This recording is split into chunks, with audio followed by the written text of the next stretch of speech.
So welcome guys again. और आज की इस वीडियो में हम कुछ रैंडम एमसीक्यू पढ़ेंगे। तो नियर अबाउट 25 तारीख को आई थिंक एलएचएमसी का पेपर होने वाला दिल्ली में, राइट।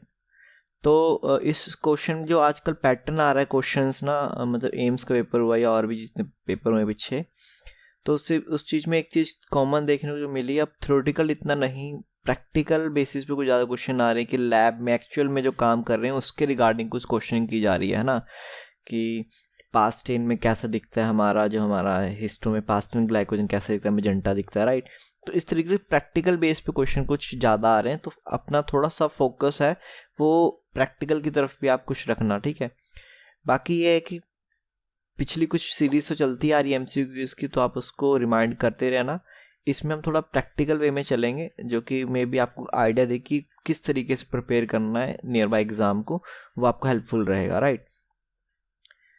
सो फर्स्ट हमारा क्वेश्चन है बबल फॉर्मेशन सीन इन। तो बबल फॉर्मेशन किस में देखने को मिलती है हमको? कोगुलेज टेस्ट में, ऑक्सीडेज टेस्ट में, कैटलेज में या सिट्रेट में। तो ये क्या एक बेसिकली एक तरीके का बायोकेमिकल टेस्ट है, right. Biochemical identification for the micro organism. तो बबल फॉर्मेशन हमको देखने को मिलती है कैटलेज टेस्ट में, राइट। कैटलेज टेस्ट में हम H2O2 हाइड्रोजन पेरोक्साइड जो डालते हैं और एंजाइम के साथ, देन उसके बबल फॉर्मेशन होती है नेचुरल ऑक्सीजन के कारण, राइट। कोगुलेज टेस्ट में क्लॉट बनता है और हमारा ऑक्सीडेज में सोडियम नास के लिए बहुत इंपॉर्टेंट है ये, ठीक है। तो ये सब चीज़ें इंपॉर्टेंट है किसके केस में, अगर हम बात करेंगे बायोकेमिकल के रिगार्डिंग, राइट। तो यहाँ पे हमारा कैटलिस्ट राइट आंसर हो जाएगा इसका। सेकंड है हमारा trisodium citrate anticoagulant use for. देखो मैं ना ओनली आपको आंसर नहीं बताने वाला कि भाई इसका ए आंसर बी आंसर है। मोस्ट ऑफ क्या कमेंट्स आते हैं कि सर इसका राइट आंसर बता दीजिए, ऐसा मतलब आप देखा होगा पुरानी वीडियो में। तो मेरा इस तरीके से मोटिव रहता नहीं, ठीक है। उसके लिए बहुत और वीडियो वो देख सकते हो आप। बट यहाँ मैं कि अगर मैं आपको ये 15-16 एमसीक्यू हैं, तो इसमें हर एक में से निकल के आपको एक अच्छी नॉलेज देना, राइट। ये कि नहीं डायरेक्ट आंसर बताया, क्या लॉजिक उसके पीछे, वो बहुत इंपॉर्टेंट चीज़ होती है, ठीक है। क्योंकि उसके बेस पे क्या आप डिफरेंट 4 क्वेश्चन अपने आप बन जाएंगे इसमें, राइट। एक ही वीडियो से दिखने में होगा कि ये 16 क्वेश्चन है, बट यहाँ से आपको 32, 50, 100 क्वेश्चन मिल जाएंगे इसी वीडियो में से, राइट। तो उस चीज़ में मेरा फोकस रहता है। तो trisodium citrate anticoagulant useful. Trisodium किसके लिए यूज़ किया जाता है? हमारा पीटी के लिए, एपीटीटी आईएनआर के लिए, या एएसआर के लिए, ऑल ऑफ अबव। तो जो हमारा ट्राइसोडियम सिट्रेट है, मोस्ट ऑफ इसका आंसर लिख सकते हैं कोगुलेशन में यूज होता है ये, बट एएसआर के लिए भी यूज़ किया जाता है, राइट। तो एएसआर के लिए यूज़ करते हैं हम 3.2% वाला, और बाकी के लिए 3.8% ट्राइसोडियम सिट्रेट हम यूज़ करते हैं, राइट। तो इसलिए इसका राइट आंसर क्या है? ऑल ऑफ, सबके लिए कर सकते हैं। बट इन कॉमन जनरल जो लैब होती है वहाँ पे एएसआर किससे परफॉर्म किया जाता है? ईडीटी सैंपल से। जो कॉमन लैब्स होती हैं वहाँ पे ईडीटी से किया जाता है, बट अकॉर्डिंग टू अगर हम बात करें एनएबीएल और एक स्पेसिफिक लेबोरेटरी में, वहाँ आपको ट्राइसोडियम सिट्रेट ही देखने को मिलने वाला है, राइट। देन थर्ड क्वेश्चन हमारा क्या है? There is a mail who having a normal semen because he has a. तो एक मेल है जिसका की जो है सीमन है वो नॉर्मल है। क्यों कह सकते हैं हम नॉर्मल है? 50% जो है मोटाइल स्पर्म देखने को मिल रहे हैं, 70%, 45% ऑल ऑफ अबव। तो क्या इसका राइट आंसर? तो इसका राइट आंसर हो जाएगा ऑल ऑफ अबव। तो एक रेंज बता रहा हूँ मैं आपको 40 से अबव, ठीक है। 40 से अबव क्या माना जाता है कि नॉर्मल है, राइट। 40 से अबव जितने भी हैं अगर मोटिलिटी के बेस पे, तो वो नॉर्मल कंसिडर किया जाता है, राइट। देन देखो, एक तो ये है कि मोटिलिटी के बेस पे, दूसरा मॉर्फोलॉजी के बेस पे। तो मॉर्फोलॉजी के बेस पे क्या होता है? एक हेड होता है, देन एक टेल होती है, ठीक है। बॉडी सॉरी बीच में, देन एक टेल होती है। बट कई बार ये हेड पतला हो गया, टेल छोटी होगी, बॉडी बड़ी होगी, हेड बड़ा हो गया, टेल छोटी होगी, तो ये सब एबनॉर्मल है, राइट। ये सब क्या है? एबनॉर्मल। तो इसी तरीके 70% अप्रॉक्सीमेटली क्या होना चाहिए? नॉर्मल हमको दिखने चाहिए। जो मॉर्फोलॉजिकली 70% नॉर्मल दिखने चाहिए, और मोटिलिटी की बेस पे 45 से अबव मोटाइल यानी नॉर्मल ही माना जाता है, राइट। 6th क्वेश्चन क्या है? During mesoblastic stage blood formed in. तो मीजोब्लास्टिक का मतलब क्या होता है? जब वूम के अंदर यानी इनसाइड द बेबी जब डेवलपमेंट स्टेज में है, तो फर्स्ट जो 2 मंथ होते हैं तब उसको मीजोब्लास्टिक स्टेज कह देते हैं, ठीक है। इसके बाद की हेपेटिक स्टेज आती है, जिसमें कि हेपेटिक जैसे नाम बता रहा है, हेपेटिक में देखो इससे आंसर भी पता लग जाएगा, बट इसको डिस्कस बाद में करते हैं। यहाँ पे है कि मीजोब्लास्टिक स्टेज में कहाँ पे ब्लड फॉर्म होता है? लीवर में, यॉर्क सैक में, पैनक्रियाज, बोन मैरो में। तो जो हमारी मीजोब्लास्टिक स्टेज होती है उसमें हमारा जो फॉर्मेशन होती है वो यॉर्क सैक में होती है, ठीक है। यॉर्क सैक यानी कि जो इनिशियल पॉइंट होता है, काइंड ऑफ प्लेसेंटा जो बेबी की कवरिंग होती है, ठीक है, वहाँ पे यॉक सैक देखने को मिलता है अपने को, तो वहाँ से फॉर्मेशन होती है। ये एक नेचर का बहुत अच्छा, मतलब कई बार साइंस पढ़ के एकदम मन भी खुश होता है कि कितना मस्त तरीके से नेचर काम कर रही है ना। तो अभी सबसे पहले यॉक सैक होता है बॉडी के अंदर बेबी के साथ, तो वहाँ से बन रहा है, फिर धीरे धीरे हेपेटिक स्टेज आती है, मैंने कहा हेपेटिक है ना, मीजोब्लास्टिक के बाद कौन सी थी, हेपेटिक स्टेज। हेपेटिक जैसे कि नाम बता रहा है लीवर, तो लीवर होती है 3rd मंथ से स्टार्ट होता है, तो ये भी 6-7 मंथ हो जाता है। और 7 मंथ से अप्रोक्सीमेटली कहाँ काम स्टार्ट होता है, हमारा बोन मैरो के अंदर, राइट। तो ये है इंपॉर्टेंट चीज कि 7 मंथ के बाद बोन मैरो में स्टार्ट हो जाता है हमारा काम। देन नेक्स्ट हमारा क्वेश्चन आ जाएगा 5th, which of the following not a contact factor. तो इसमें से कौन सा है जो कि कॉन्टैक्ट फैक्टर नहीं है। कॉन्टैक्ट फैक्टर किसका काम है, जब हमारा कोऑपरेशन फैक्टर होता है, एक्टिवेशन होती है तो 2 पाथवेज होती है, ठीक है, एक्सट्रिंसिक और इंट्रिंसिक।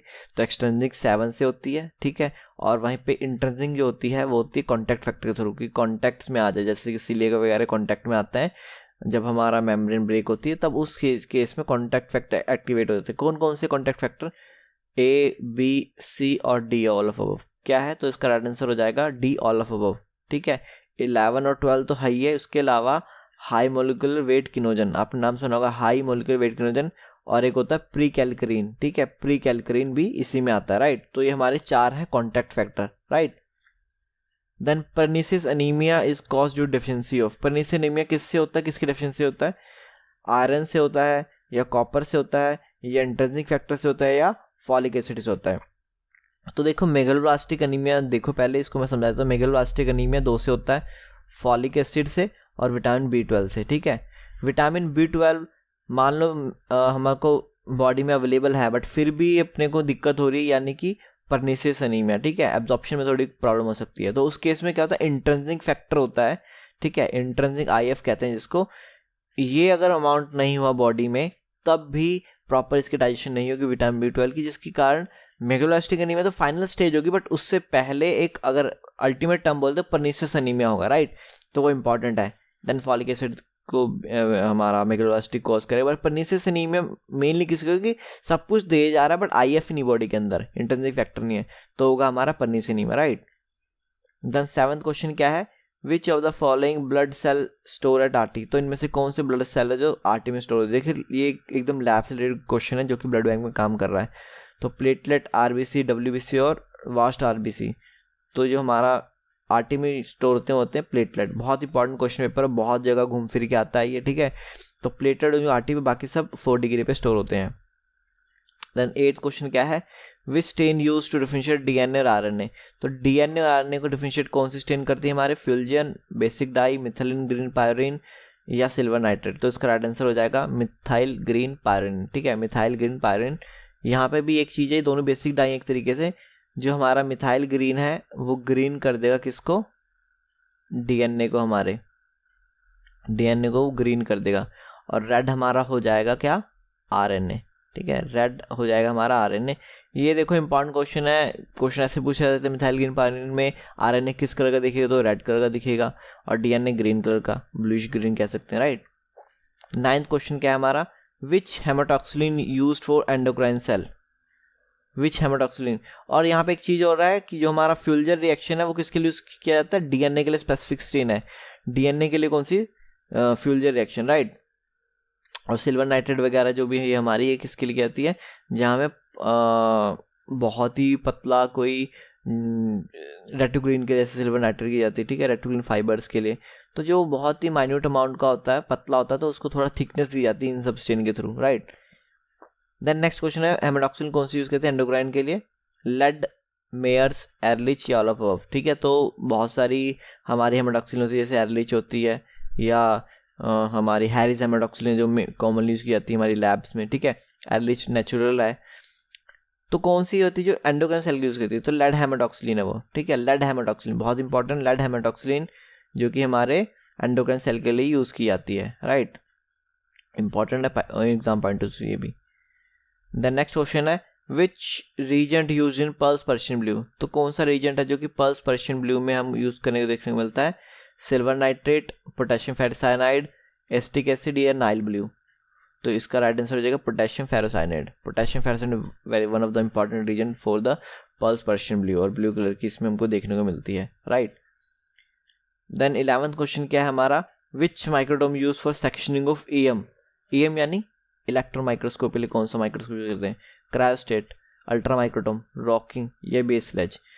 तो जो रॉकिंग होता है वो कॉमनली यूज़ किया था हमारी लैब्स में, है ना, जो पैराफिन सेक्शन कट करते हैं। अल्ट्रा माइक्रोडोम मेनली हम करते हैं ईएम के लिए, ठीक है। इलेक्ट्रो माइक्रोस्कोपी के लिए हम जो माइक्रोस्कोपी करते हैं वो कौन सा होता है, इलेक्ट्रॉन माइक्रोस्कोप। क्रायोस्टेट किसके लिए यूज़ करते हैं, फ्रोजन सेक्शन जो करते हैं हम किससे, क्रायोस्टेट से करते हैं, राइट। देन एक क्वेश्चन है इससे रिलेटेड कि फ्रोजन सेक्शन की थिकनेस कितनी होती है, ठीक है। Frozen section thickness 3 micron, 5 micron, 7 micron, 15 micron. तो जो नॉर्मली हमारा पैराफिन ब्लॉक होता है उसकी 3 to 5 होती है, ठीक है, 3 to 5। बट जो हमारा फ्रोजन सेक्शन होता है उसकी थिकनेस कितनी होती है, 5 माइक्रोन, 5 माइक्रोन। और एक यहीं से कि आईएफ के लिए कितनी होती है, इम्यूनोफ्लोरेसेंस भी एक टेक्निक होती है, उसके लिए हमारी 6 माइक्रोन होती है, ठीक है। और 7-15 जस्ट ऑप्शन के लिए है, राइट। देन 13 क्वेश्चन हमारा है, which embedding medium use for EM.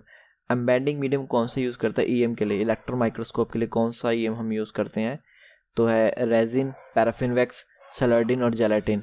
तो राइट आंसर क्या होता है इसका, रेजिन। उसमें भी कौन सी, इपॉक्सी, नाम याद रखो इसका, epoxy resin used for EM.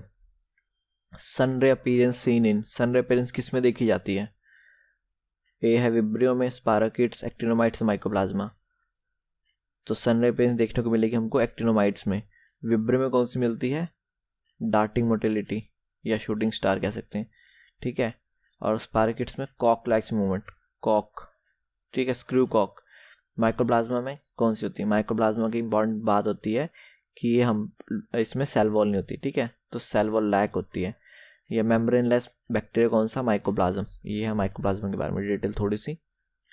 Then western blotting used for, western blotting देखिए कुछ टेक्निक्स हैं डिफरेंट डिफरेंट चीज़ के लिए, उसमें से एक है वेस्टर्न ब्लॉटिंग। मेनली इनका काम है आइडेंटिफिकेशन, आइसोलेशन, ठीक है। तो वेस्टर्न ब्लॉटिंग किसके लिए की थी, आरएनए, डीएनए, प्रोटीन या ऑल ऑफ अबव। तो वेस्टर्न की जाती है प्रोटीन के लिए, ठीक है। और आरएनए के लिए की जाती है, डीएनए के लिए होती है सदर्न ब्लॉटिंग, और आरएनए के लिए नदर्न या नॉर्दर्न, ठीक है। देन एक क्वेश्चन हो रहा है, एस्कॉली थर्मोप्रेसिपिटेशन टेस्ट डन फॉर। एस्कॉली थर्मोप्रेसिपिटेशन किसके लिए करते हैं, बॉर्डेरिला, एंथ्राक्स, रिकेट्सिया, क्लोस्ट्रिडियम। तो इसके लिए हम राइट आंसर बोल देंगे एंथ्राक्स, ठीक है।